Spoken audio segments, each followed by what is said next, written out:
Hi అండి. అందరూ ఎలా ఉన్నారు? బాగున్నారా? నేనైతే చాలా బాగున్నాను. మీరందరూ కూడా చాలా చాలా బాగుంటారని అనుకుంటున్నాను. మేము ఇది తంజావూరు చూసిన తర్వాత నెక్స్ట్ కుంభమేళా వెళ్తున్నామండి. కుంభమేళా వచ్చేసాం కూడా. సో కుంభమేళాలో ఫస్ట్ ఊర్లోకి ఎంట్రన్స్ కాగానే ఈ పెద్ద గుడి కనిపిస్తుందనమాట. ఎక్కడికెళ్ళినా సరే తమిళనాడులో పెద్ద పెద్ద గుళ్ళు, అక్కడ ఏనుగులు కూడా కనిపిస్తాయి మనకు గుళ్ళ దగ్గర అనమాట ముందు. సో మనకి ఎక్కడ కనిపించిందంటే ఫస్ట్ రామేశ్వరంలో కనిపించింది, తర్వాత కుంభమేళాలో ఇంకెక్కడో ఉంది, కొంచెం మర్చిపోయాను అనమాట.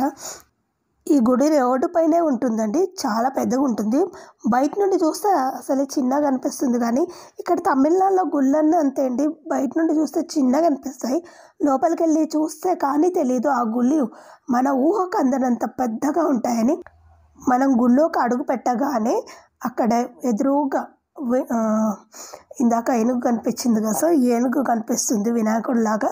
సో కనపడగానే కొంచెం లోపలికి వచ్చేస్తే ఇవన్నీ కనిపిస్తాయి. గుడి లోపల వరకు చాలా చాలా పెద్దగా ఉంటుందండి గుడి. వెళ్తూ వెళ్తూ ఉంటే అన్ని పిల్లర్స్ పైనే ఉంటుంది గుడి మొత్తము. మేము అనుకున్నాము కుంభమేళా అంటే అది అక్కడ ఒక నది ఉంటుంది, దాని చుట్టూ గుళ్ళు ఉంటాయని. కాదు, అదొకటి కొలనులాగా ఉండి దాని చుట్టూ చిన్న చిన్న గుళ్ళు ఉంటాయి. సో ఆ గుడి చూడలేదు మేము, ఇంకా ముందు ఉండే గుడి చూసాము. ఇలా రోడ్డు పైన వెళ్తూ ఉంటే కనిపిస్తుంది అనమాట, మాకు వెళ్తున్నప్పుడు కనిపించింది అనమాట అదే గుడి అని.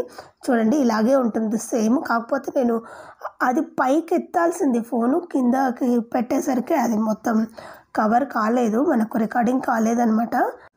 సో ఇలాగే చుట్టుముట్టు గుళ్ళు ఉంటాయి, మధ్యలో కొలను ఉంటుంది, రోడ్డు పైనే ఉంటుంది. అది కూడా మనం వెళ్ళే దారిలోనే ఫస్ట్ ఆ గుడి వస్తుంది. మనం ఇప్పుడు ఇందాక చూసినటువంటి గుడి వస్తుంది, అలాగే ఇంకా బయట కూడా కొంచెం ముందుకెళ్ళగానే చూపించాను కదా ఇందాక, అదంతా నమూనా అండి. సో మనం వెళ్ళాలి ఎక్కడికి వెళ్ళాలనేది చూపించేస్తుంది అనమాట. సో దర్శనం కొంచెం లేటుగా అయింది. ఇక్కడ చూడండి ఇదే, దీని చుట్టూ గుళ్ళు ఉంటాయి. నేను సరిగ్గా కవర్ చేయలేకపోయాను, తర్వాత తెలిసింది అదే కుంభమేళా అని. నేను ఇందాక నమూనా చూపించాను కదా, సేమ్ టు సేమ్ అలాగే ఉంటుంది. మనం తమిళనాడులో దారి వెంట వెళ్తుంటే పెద్ద పెద్ద గుళ్ళు వస్తూనే ఉంటాయి అన్నమాట. గుళ్ళో మాకు దర్శనం బాగా అయిందండి. అలాగే అర్చనలు సాయంకాలం 5:30కి అలా, అంటే 5కి అలా వెళ్ళింటాము. 5:30కి హారతి స్టార్ట్ అవుతుందంట. హారతి ఇచ్చే సమయం వరకు 5 to 5:30 వరకు మేము అక్కడే కూర్చొని వెయిట్ చేసాం గుళ్ళో. ఫస్ట్ వచ్చేసి వినాయకుడికి హారతి ఇస్తారండి, తర్వాత శివయ్యకి ఇస్తారు, తర్వాత పార్వతీమాతకి ఇస్తారనమాట. అక్కడ హారతులన్నీ అయ్యేంత వరకు అక్కడే కూర్చొని తర్వాత అంతా చూసుకొని వచ్చాము. లోపల ఫోన్ అలా ఉండదనమాట, అందుకే నేను లోపల తీయలేదు. చూడండి ఇక్కడ మీకు చెప్పాను కదా ఇంతకుముందు, తమిళనాడులో చాలా చోట ఇలా మడుగులు పెట్టి అందులో కమలాలను పెంచుతూ ఉంటారు. నేను దూరం నుంచి జూమ్ చేసి చూపిస్తున్నాను చూడండి. సో మొత్తం కమలాలే, బాగానే నచ్చింది నాకు. మన దగ్గర ఏమో గులాబీలు పెంచుతారు కదా, ఇక్కడేమో కమలా పువ్వులు పెంచుతారనమాట ఇలా కొనలుగా పెట్టి.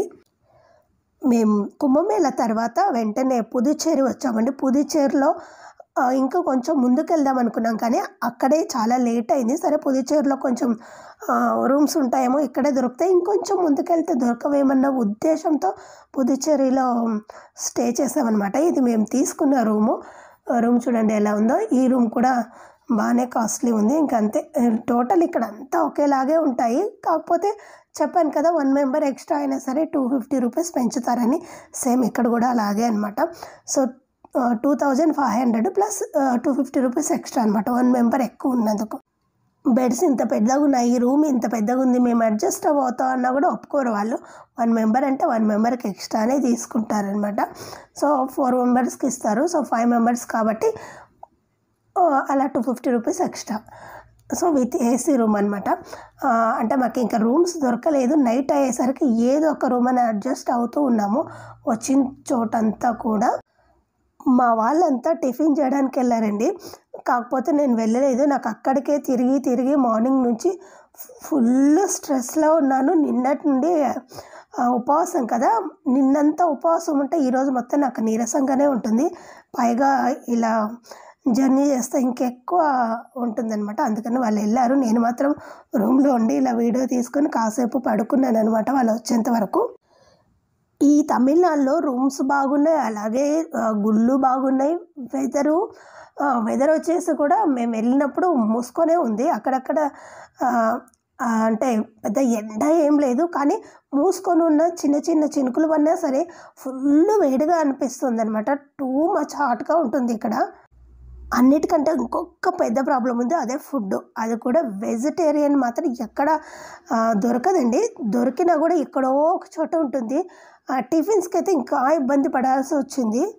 అలా దొరకనప్పుడు నేను ఇక్కడ నుంచి అప్పాలు అవి చేసుకొని వెళ్ళాను కదా, మీకు చెప్పాను కదా, అప్పాలు అలాగే బురుగులు కలుపుకొని పోయాను. మేము పుదుచ్చేరి వచ్చేసరికి బురుగులన్నీ అయిపోయాయి, కానీ అప్పాలు మాత్రం చాలా పెద్ద డబ్బా నుండి తీసుకెళ్ళాను. అలా తీసుకెళ్ళడమే మంచి పని అయింది, లేదనుకోండి సో టిఫిన్కి చాలా అవస్థలు పడేవాళ్ళం మేము. కానీ అప్పాలు తినుకుంటూ కారులో వెళ్తూ టిఫిన్ తినకుండా ఒక్కొక్కసారి భోజనం కూడా మాకు దొరకట్లేదు అంటే లేదని కాదు, అన్ని నాన్ వెజ్ ఐటమ్సే ఉంటాయన్నమాట హోటల్స్. సో వెజ్ చాలా తక్కువ. ఆ వెజ్ దొరికేంత వరకు మాత్రం అక్కడ ఫుల్ తినేసి తర్వాత మళ్ళీ ఇంకొక చోట దొరికేంత వరకు వెయిట్ చేసి ఇలా అప్పాలు తినుకుంటూ కాలం గడిపేసామన్నమాట. ఇంకా మేము మామిడి పళ్ళు కూడా తెచ్చుకున్నాము, అవి కూడా తిన్నామన్నమాట.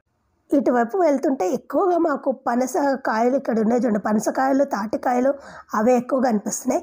ఇక్కడ మళ్ళు చూసారా, ఇవన్నీ ఉప్పు మళ్ళు అంటండి. కొద్దిగా అక్కడికి వెళ్దాం అనుకున్నాం కానీ వదిలేద్దామని చూడలేదు. అక్కడికి వచ్చి చూసారు కదా, అప్పాలు తీసుకొని అలా సముద్రంని చూస్తూ దారి మొత్తం తినుకుంటూ వెళ్ళామన్నమాట. అస్సలు దొరకలేదు. మార్నింగ్ టిఫిన్ చెప్పాను కదా, అక్కడక్కడ అస్సలు బాగాలేవు కూడా, అందుకని మేము తినలేదు. ఇలా సముద్రం మధ్యలో అటుపక్క ఇటుపక్క సముద్రమే ఉంటుంది. సో మధ్యలో మిగతా చోట్ల నీళ్ళు ఉండే చోట్ల ఉప్పు మళ్ళు పెట్టారు. ఉప్పు అయితే రాసులుగా పోస్తారండి ఇక్కడ చూడు. అలాగే మనకు మామిడి పళ్ళు కూడా ఎక్కువగా కనిపించాయి ఇక్కడ. ఆ మామిడి పళ్ళు కూడా మన వెరైటీ కాకుండా, మన దగ్గర ఉండేది కాకుండా కోత మామిడి పండ్లు అంటారు చూడండి. మనకు ఇంతకుముందు పాత ఇనుప సామాన్ల కంటే మేము చిన్నగున్నప్పుడు పాత ఇనుప సామాన్లకు అమ్మేవాళ్ళు అనమాట ఆ పండ్లు. అలాంటి పండ్లు ఉన్నాయి ఇక్కడ ఎక్కువగా. చూడండి, మా వారు డ్రైవింగ్ చేస్తూ అప్పుడు కొరుక్కొని తింటూ మళ్ళీ డ్రైవింగ్ చేస్తూ ఉన్నారు. సో అంత ఆకలి వేస్తుంది మరి మాకు. అక్కడ పోయిన దగ్గర కూడా ఫుడ్ అంత బాగుందా అంటే అదేం బాగాలేదు. మాకు ఇక్కడకు రాగానే పుదుచ్చేరి దాటిన తర్వాత కొంచెం దూరంలో మాకు ఇక్కడ ఒక హోటల్ కనిపించింది, వెజ్ హోటల్ అనమాట. సో అక్కడికి వచ్చి, అది రెస్టారెంట్ అనమాట, రెస్టారెంట్ కమ్ హోటల్ అనుకోండి. సో చూడండి, ఫుడ్ చూడడానికి అన్నం ఇంత బాగుంది కదా. సో తినమంటే అస్సలు తినలేకపోయాము. అన్నీ చాలా చప్పగా ఉన్నాయి.